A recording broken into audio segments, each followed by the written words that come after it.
Hey everyone, Graham here from therecordingrevolution.com. Happy Thanksgiving to all you United States residents. I thought it would be great for Thanksgiving to share 3 of my favorite mixing hacks that I am very thankful for.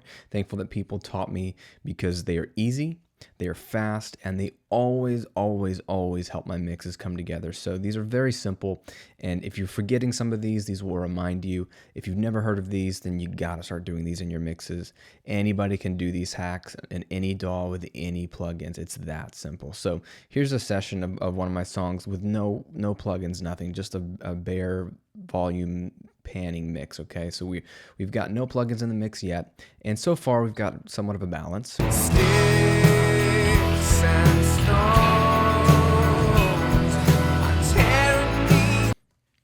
The first one is by far the fastest thing you could do to clean up your mix. Is called a high pass filter. If you're not using one, you need to start using one on every single track except for your kick drum and your bass guitar. All right, so all you're going to grab is any EQ. In this case, I'm just going to grab a 1-band EQ. This could be a 7-band EQ, 5-band, any band. All you're looking for is one that has a high pass, something that rolls off the low end. It's also called a low cut. And what I like to do is roll it off at about 100 hertz. Okay, so that's going to roll off unneeded low end, air conditioned rumble, woofiness that you maybe don't notice, but you feel on your guitars and your vocals, things that don't really make those other instruments sound the way they sound. But it's a very important frequency range for kick drum and bass guitar, low synths, things like that. So by removing this on every track but the kick and the bass guitar, we're going to all of a sudden hear the kick and the bass guitar more and clean up some unnecessary noise and give you more headroom in your mix. So I'm just going to option drag here in Pro Tools and copy it over to my toms and my other mics all across the mix. All right, so now I basically have a high pass filter on every track except for my kick drum, which is here on the left, and my bass, which is here in the green. And they all are the same. They're all 100 hertz roll off, just for a sake of explanation in the demo today. You would probably want to fine tune what frequency exactly you want to roll off to, but 100 hertz is a great starting point. So take a listen to what this has done. So let's press play, and then I'm going to bypass all the high pass filters in one fell swoop and listen to the low end. Listen to kind of what comes back that we didn't realize was there in the mix. Sticks and stones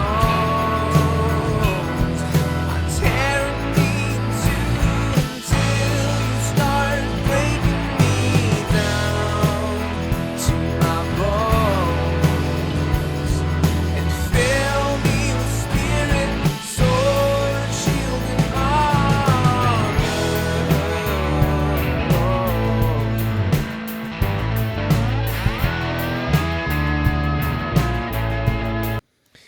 Very subtle. You won't notice this unless you have your studio monitors or your headphones, but it is cleaning up low end that doesn't need to be there on guitars, vocals, all that kind of stuff, giving you room for your bass guitar and your kick drum. Super easy, super fast, and it'll make it easier for you to get your bass and your kick to fit in the mix. You won't be fighting the rest of the tracks as much. The second thing you can do, my second favorite mixing hack, is to get rid of one of my least favorite frequencies, and it's the 400 hertz range. I say range because sometimes it's closer to 300, sometimes it's closer to 500. It depends on your tracks, it depends on what you're listening to and what's bothering you. And so what I'm going to do is just show you a simple 400 hertz cut on everything. I'm talking everything. You grab it on your kick drum, and it's going to make your kick drum low end cleaner and the beater head cleaner. What we're doing is look at 400 hertz. I'm going to take out minus 3 dB as a good starting point. And this stuff down here doesn't sound good. Like, take a listen to it on a kick drum.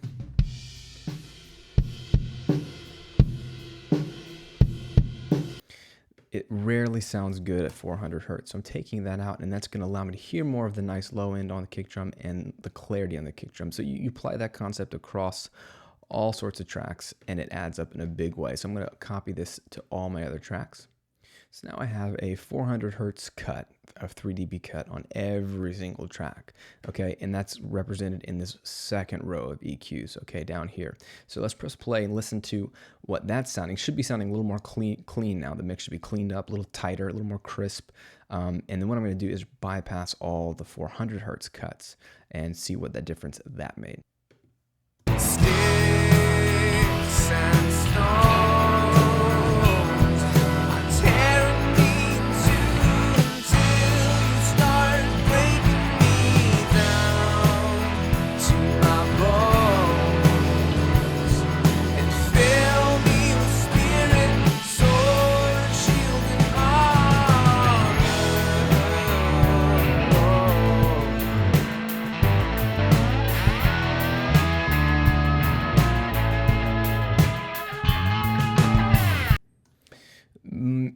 more drastic than the high pass filter, right? Because again, there's a lot of buildup on most instruments around 400 hertz that is usually, and I say usually, useless information for us. And a little dip isn't going to be unnatural sounding. It's just going to add that across all your tracks.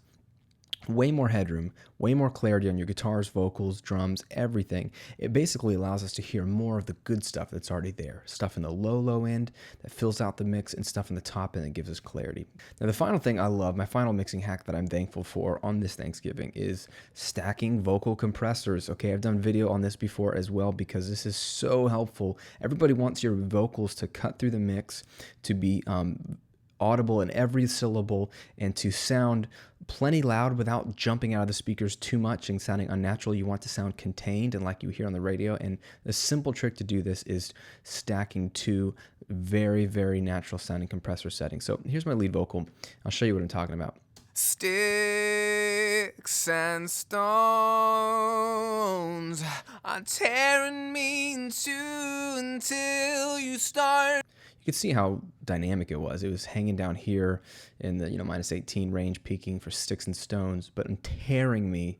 Blast of air jumps up to minus 10, minus 8. What we want to do is contain that. So we'll grab a simple compressor. You can do this with any compressor. And what I'm looking for is very common, gentle settings. So I've got a 3-to-1 ratio. 2-to-1 would be fine. This is just the default setting. I'm going to do a medium attack, medium release. And I'm just going to watch the gain reduction meter and kind of set the threshold. So I'm doing about minus 3 to minus 6 dB of gain reduction on the loudest peaks, okay? Sticks and stones are tearing me in two until you start breaking me down. That was actually perfect where the threshold was set. So I was really looking at those meters. So it's turning down the vocal a little bit. So I'm going to make up some of that gain with about a dB. Well, let's do about 2.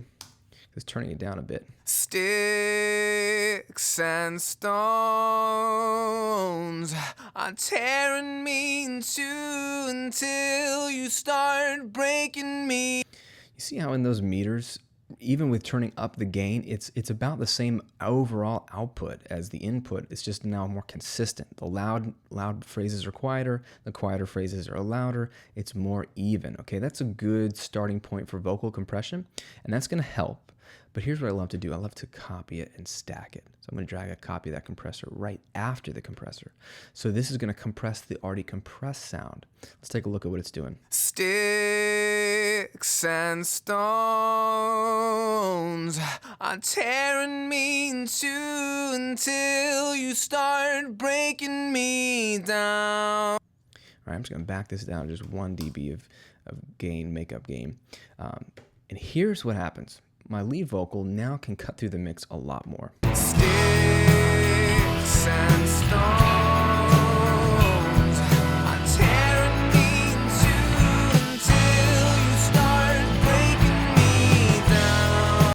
I'm going to press play. I'm going to mute both compressors, and you'll hear it kind of just disappear in the mix. Sticks and stones.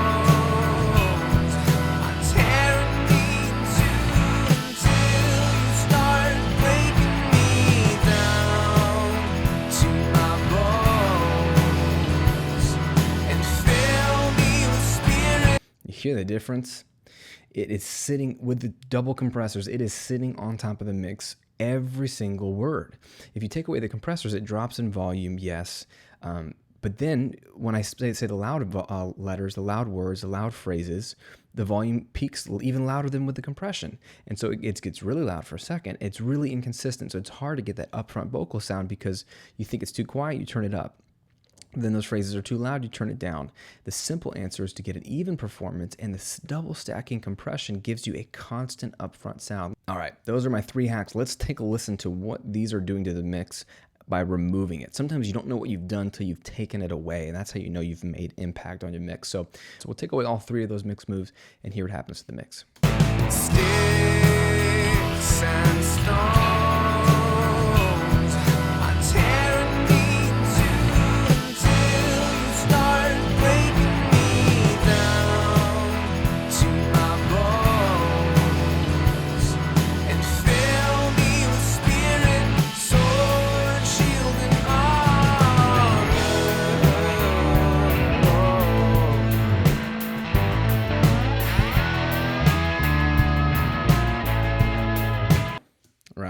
subtle but wonderful. You get a clearer mix, a cleaner mix, more clarity, more punch in the low end. The vocal sits on top of the mix nicely, and it is that fast and it's that easy. Now, one little caveat is you don't need two EQs to do these two moves. Okay, I did this to show you visually.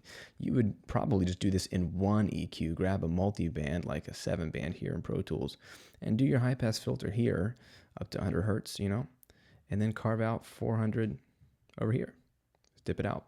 2 EQ moves in one, plug-in. That's what I would normally do. I wanted to show it to you visually in two sets. And then again, this can apply on any EQ, any compressor. You can do it in any DAW. It's fast. It's almost flawless. That's why I call it a mixing hack, because you don't have to be smart to figure it out. If you do it, it generally helps you right away. So again, super thankful for these hacks. They were taught to me. I'm passing them on to you because they're simple. Anyone can use them and they'll help you. Leave a comment on the video if it's helped you, if you've done these, if you're already implementing these, when you had that light bulb go off that these are really helpful mix moves. Share that here as well under the post on the video. Subscribe to the videos if they help you, if you enjoy them, and if there's something that you feel like you want to see more of, because I got more stuff coming to you every single week. And if you aren't already on the mailing list, you need to click the button right now in the video or below here to go to the mailing list. Why? Because I'm going to send you my Smart Start to Mixing Guide. I'm going to send you my free ebook, The #1 Rule of Home Recording, and a bunch of free content that I don't post anywhere else. And you might as well take advantage of it, because my best students are getting the most of my material out of the mailing list. It all goes there to your inbox when you need it most, and that way you don't miss anything, and it's free. That's the #1 reason to do it. So thanks for tuning in. Have a wonderful Thanksgiving if it's really Thanksgiving Day, and if it's the future, have a great day. I'll see you on another video soon. Take care.